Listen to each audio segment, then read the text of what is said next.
The following podcast is sponsored by High Beam Ministry. The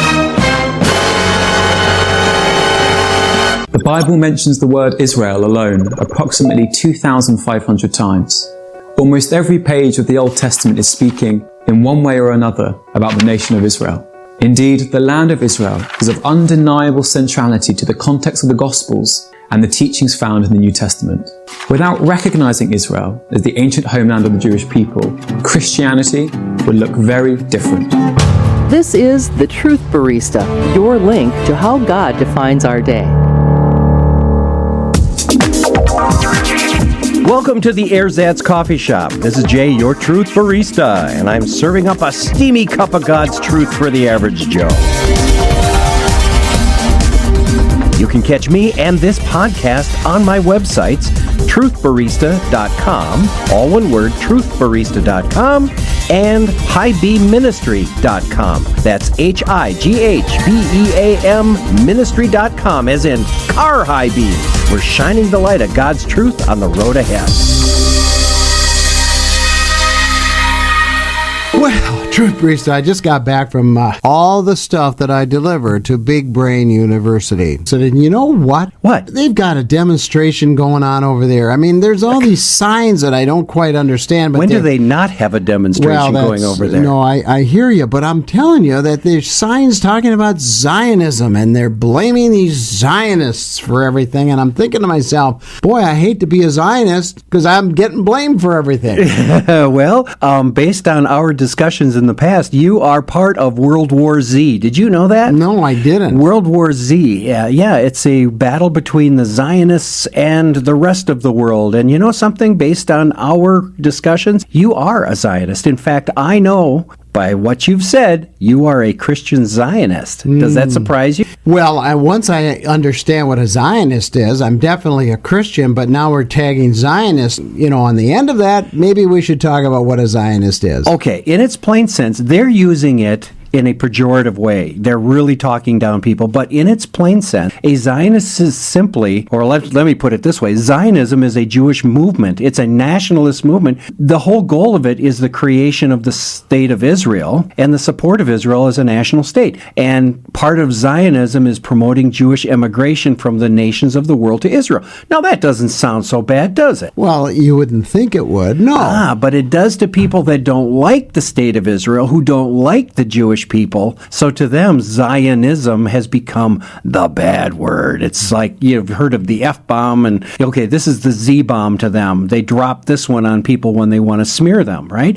In fact, it's basically kind of an anti-Semitic slur when you hear it used certain ways. But in a good sense, it's simply that recognition that the Jewish community deserves its own homeland, and historically, that is Israel. Well, okay, so I have a friend who says he is a Christian Zionist. Is that a negative term to a Jewish person? Well, it depends, again, how it's used. Now, a Christian Zionist is simply a Christian who recognizes the Jewish people have a right. In fact, they have a biblical right to their homeland, and the homeland of Israel today is a fulfillment of biblical prophecy. They believe that modern Israel is a continuation of biblical Israel, and they basically go one step further and say Christians have a responsibility to support the nation of Israel today and the Jewish people. But that's not all Christendom, right? No. It's just usually just the evangelicals that are really strong on this. And I think that reason is because evangelicals embrace biblical prophecy. There are mainline denominations that really, the Bible contains the Word of God, but it's not the Word of God.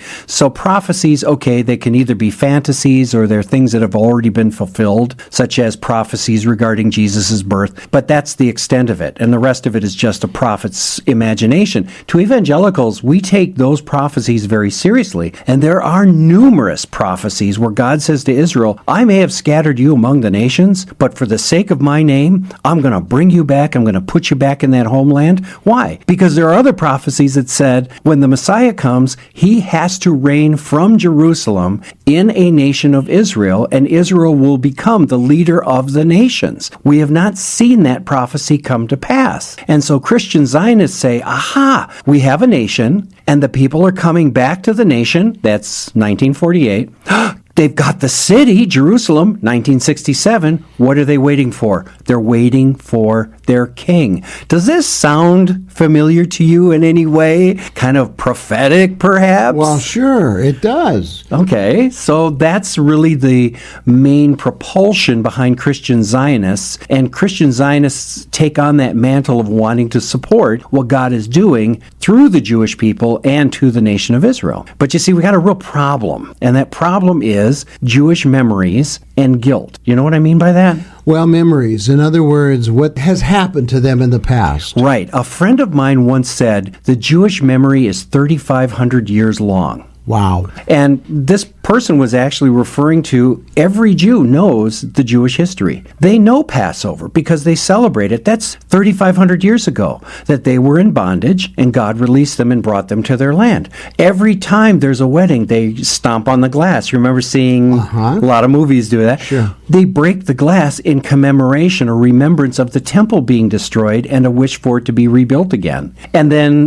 the annual siren. Have you heard about that in Israel? You know, I have. I've not experienced it, but I've heard that people just come to a standstill. Everything. Cars on the highways and shopkeepers, everybody just stands still for about 3-4 minutes or whatever it is. Yep, on Yom HaShoah, they blow the siren to commemorate those who were lost in the Holocaust and those who gave their lives in defense of Israel. And it's true, if they're driving on the highway, cars will pull over to the side, completely stop, and people will get out of their cars and stand next to their cars while the sirens sound throughout Israel. And literally the entire nation comes to a standstill for 3 minutes in observation. That's part of the memory thing. The other part of the memory thing is they also remember the place that Christians played in history. Ooh, I hate saying this, with the pogroms and the crusades and anti-Semitic attacks and all these things over the last 2,000 years. And so that memory comes back, and oftentimes Christians are looked at with suspicion. It's kind of like that joke we often say around here. It's like, hi, I'm from the government and I'm here to help. You know, that same kind of joke in a dark sense is with the Jewish community at times. Hi, I'm a Christian. I'm here to help. And it's like, well, why don't you just stay over there and you just talk to me from there? And it creates a distance between the two communities. However, I think like through the ministries like Bridges for Peace and others in Israel, do you think that's changing or is it always going to remain there? Oh, it's vastly changing in our day. It's really amazing. I was thinking about this the other day. Do you remember in Romans when Paul says that a veil has come over the minds of the Jewish people, that they haven't seen and don't see, many of them don't see Jesus as the Messiah, okay, but Christians say that he is. And Paul says that will stay there for a time, but then as you get toward the end, that veil will be lifted and they'll see Jesus as the Messiah. That's what Paul writes. Well, I think there's a veil over the eyes of the church that descended in the first century because of anti-Semitism and replacement theology. And as we get closer to the end, that veil on the church is going to drop and we're going to start seeing our Jewish roots and appreciating them. Somebody, I wish I remember who said this. I think it was Dr. John Garr said, why are the Jewish roots or the Hebraic heritage, the roots of our faith, coming to the forefront right now? And he says, it wasn't so that Jesus would recognize a Jewish bride. It's so that the bride of Jesus would recognize a Jewish bridegroom. Isn't that interesting? Wow, that's pretty cool. Okay, so in our day, we're seeing all this happen, and all of a sudden, all of this new stuff is coming to the surface, and you are seeing various groups, the Jewish community and the evangelical community. The Jewish community has often gotten close to the more left-wing part of the church because they share politics. Right? Politics are a big thing, right? So in our day, they're seeing the love that Christians have from the evangelical side, and they're saying, okay, politics notwithstanding, let's talk now. Let's have some debates. Let's have some discussions. Let's even work together, and let's start building this relationship. And it's happening.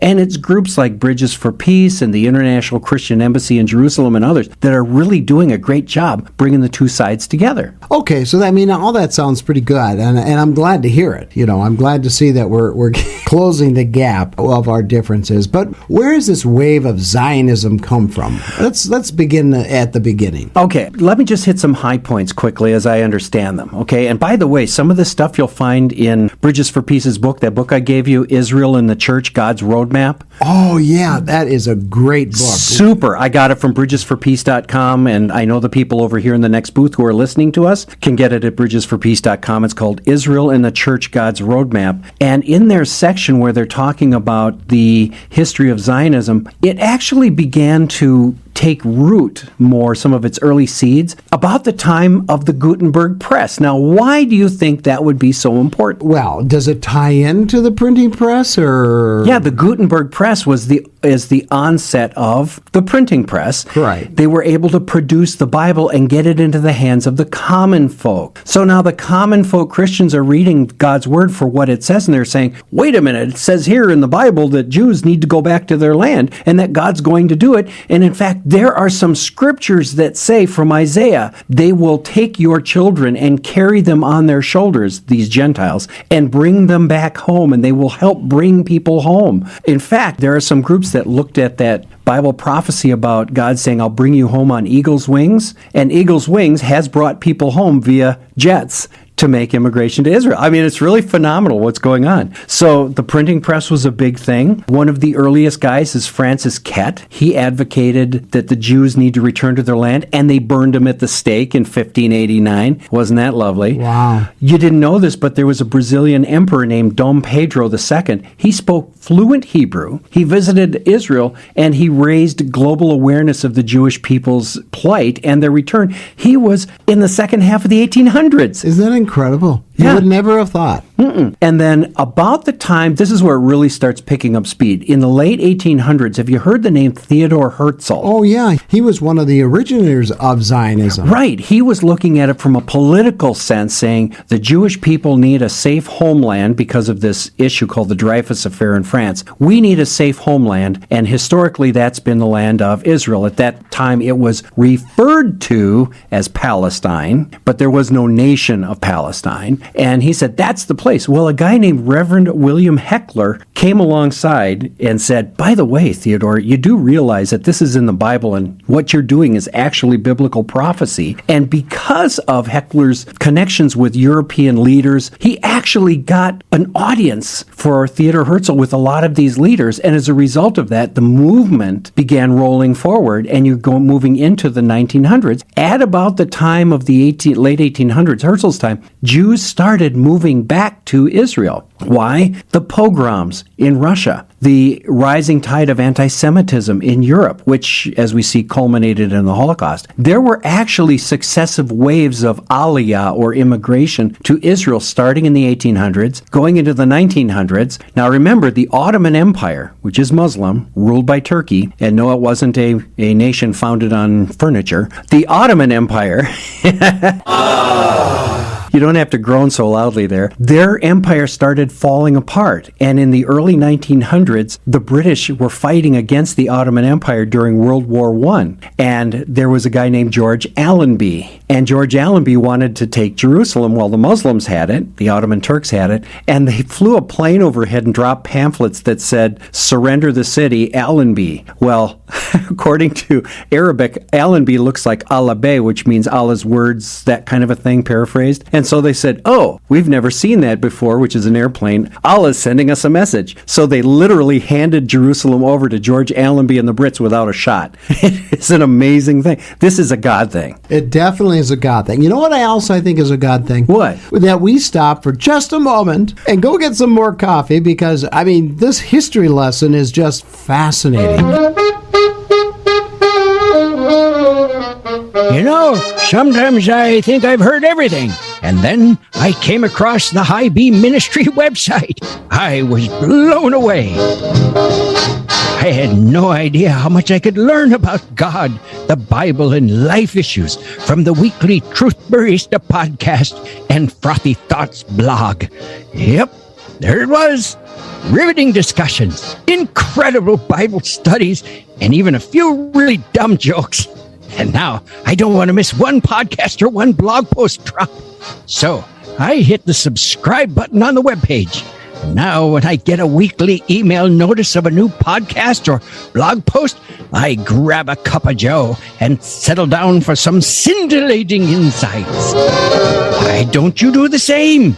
Go to highbeamministry.com. All one word, highbeamministry.com, as in car high beams. Check it out. Hey, you kids, get off my lawn!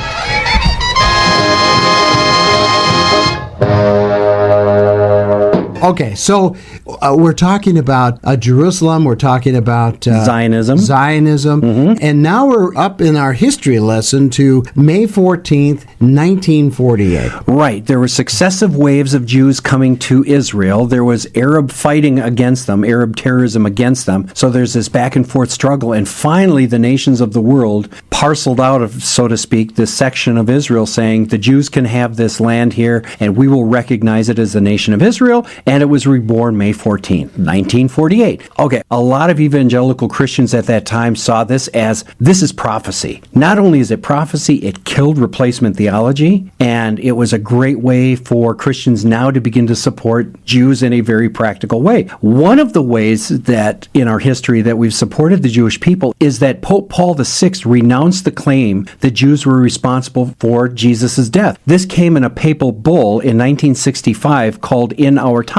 And later, Pope John Paul II went to Israel and put a note in the wall. Do you want to hear what that note is? I got it in the book here. Oh, I love that. Okay. I love to hear it. Yeah, now we're reading his personal writing toward God. So this is what the note said. God of our fathers, you chose Abraham and his descendants to bring your name to the nations. We are deeply saddened by the behavior of those who in the course of history have caused your children to suffer. I mean, that really touched many, many Jews in the nation of Israel. But even more than that, there are a lot of denominations and Christians who in our day are riding the wave of what God is doing. And this is where Christian Zionism comes from. Okay, so, and that's a great history lesson, Truth Barista, but how do Christians get involved? I mean, it's one thing to know the history, but it's another thing to put your best foot forward and try to do something for it. Okay, what are some of the ways that you've been involved in the past with this? Because I know you've had some connections too. Well, one of the ways is I went to Israel and supported their tourism, right? Because that's their number one part of their economy is tourism. So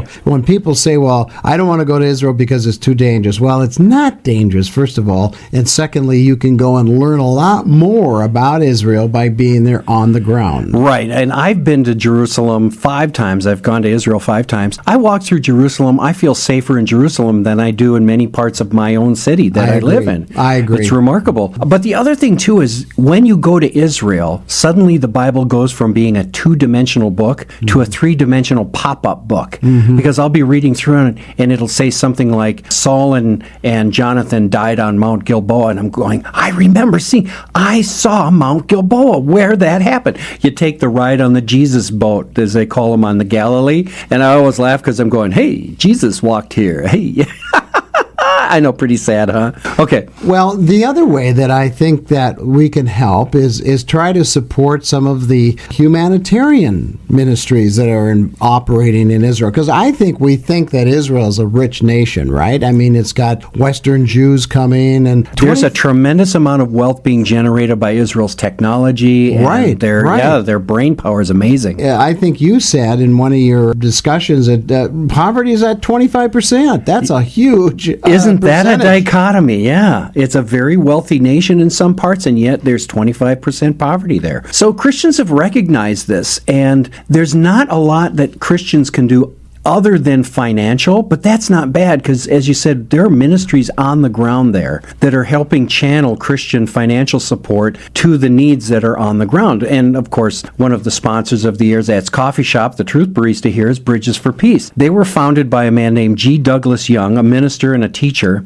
in 1976, and he primarily focused on information and education. But then 14 years later, I got to tell you this story, he actually drove an ambulance during the 6-Day War, and under fire, G. Douglas Young would deliver sandwiches his wife is making down in the basement of their institute. He would get these sandwiches, he would take it out to the front lines, and then he would help take injured soldiers back. I mean, he was on the ground helping from the beginning. That was in 67. Well, in 76, Bridges for Peace was founded in order to build a bridge between the Jewish and Christian communities in Israel, and that continues today. And so now Bridges for Peace started a food bank. They've been supplying food and supplies to immigrants. We now have global offices, because I work with Bridges for Peace at times. We have global offices around the world in the U.S., Canada, Australia, South Africa, the U.K., New Zealand, Japan, and South Korea. And now I'm going to ask you a question. Which office do you think is the number 2 supplier of aid and resources to Bridges for Peace?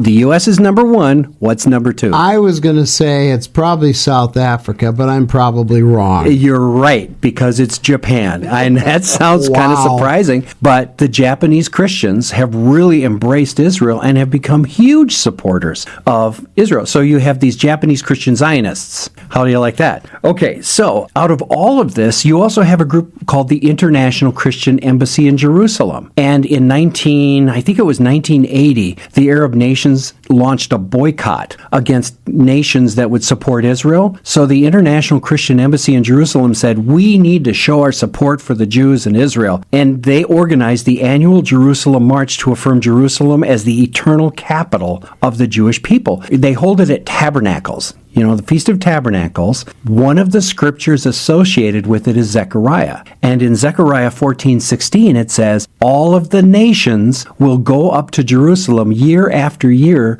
to celebrate the God of Israel. That means during Messiah's reign, for 1,000 years, you're going to be going to Israel. I know it. And we're going to be participating in this huge worldwide celebration centered in Jerusalem with Jesus as the guest of honor. What do you think about that? Well, I'm going to buy a timeshare. That's all I can say. So I can get there and have a place to stay. Well, according to scriptures, it'll be after the resurrection, so I'm not going to have to worry about that stupid long plane flight over there in those tiny cramped seats. That'll be great. So anyway, as we were saying, there's other ways that we can support Israel. It's prayer groups. Just get together with a bunch of friends. In fact, Bridges for Peace helps organize prayer groups called Chai Nights or Chai groups. Chai means life. So they've got a guy there in the national office that can help you put that together. There are a number of groups that give all sorts of teaching, social media, publications, more than just the conflict in politics. It's really fun when you read the Dispatch from Jerusalem. You get that, right? Oh, sure. Mm-hmm. Okay, well, there's recipes, there's what's going on in politics and warfare, but it's also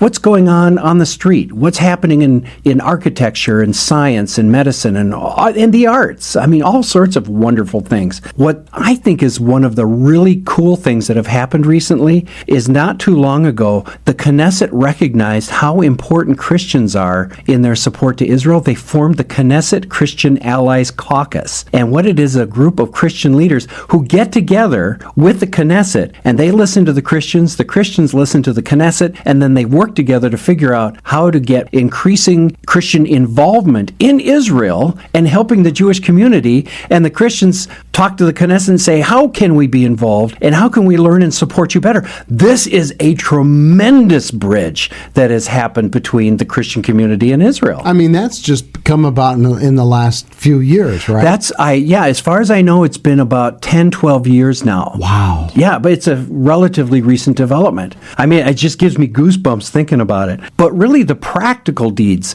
there are all sorts of threats coming around the world of nations that are trying to divide Israel right now, various politics and politicians. And really, one of the strongest things that Christians can do is we can lobby on behalf of the Jewish community. God says that this is his land. No man has the right to divide his land.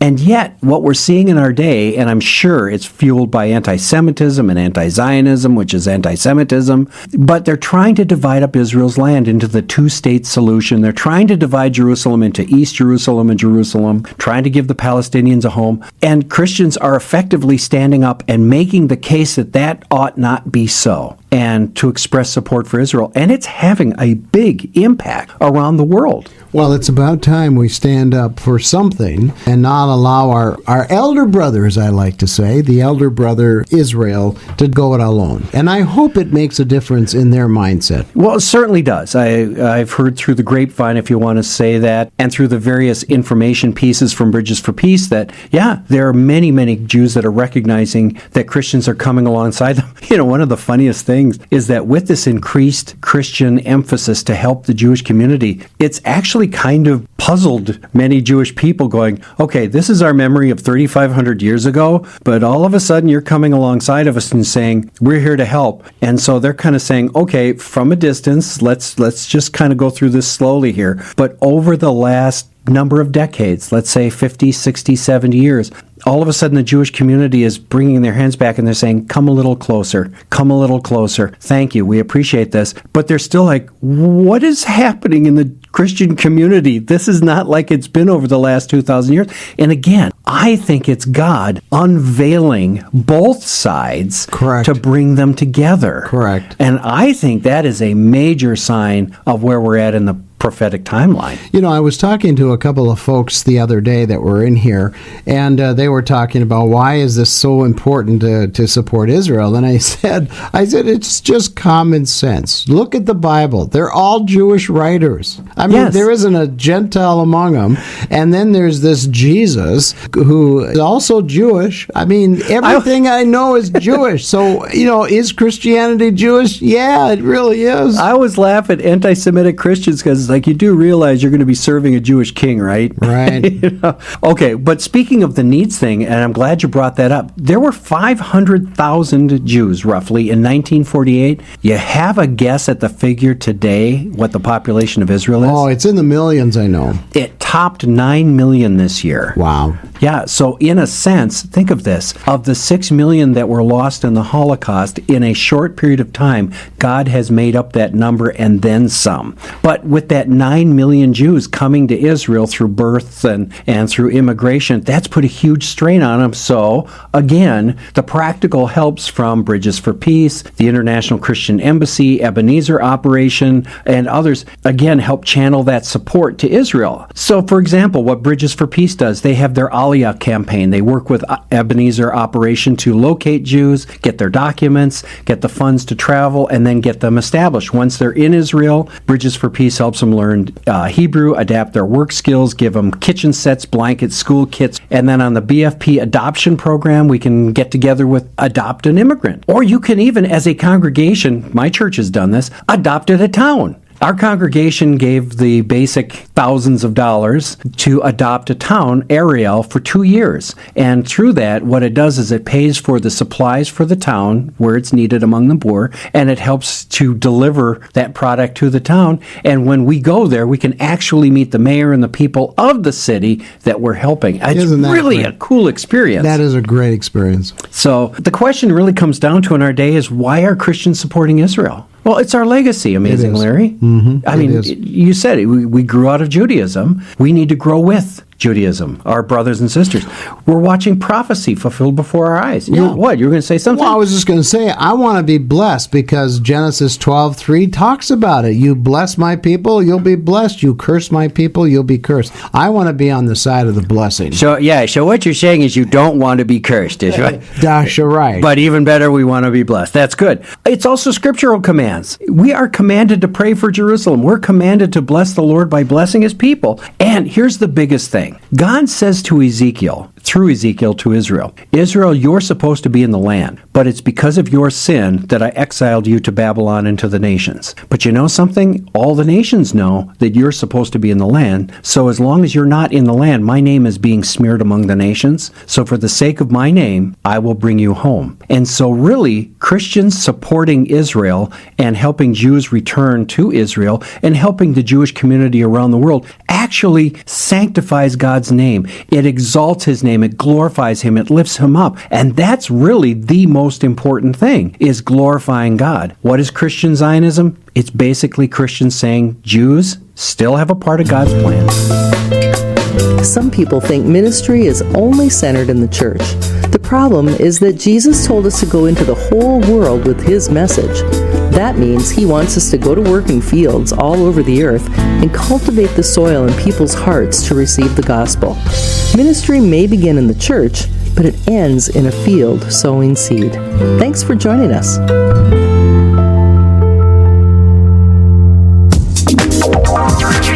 This is Jay, your Truth Barista. Thanks for listening to the Truth Barista podcast. The best way to find out when a new podcast drops is through RSS feed. Go to our website, look for the RSS button, press it, and then enter your email. You'll be notified when a new podcast drops. Thanks for listening.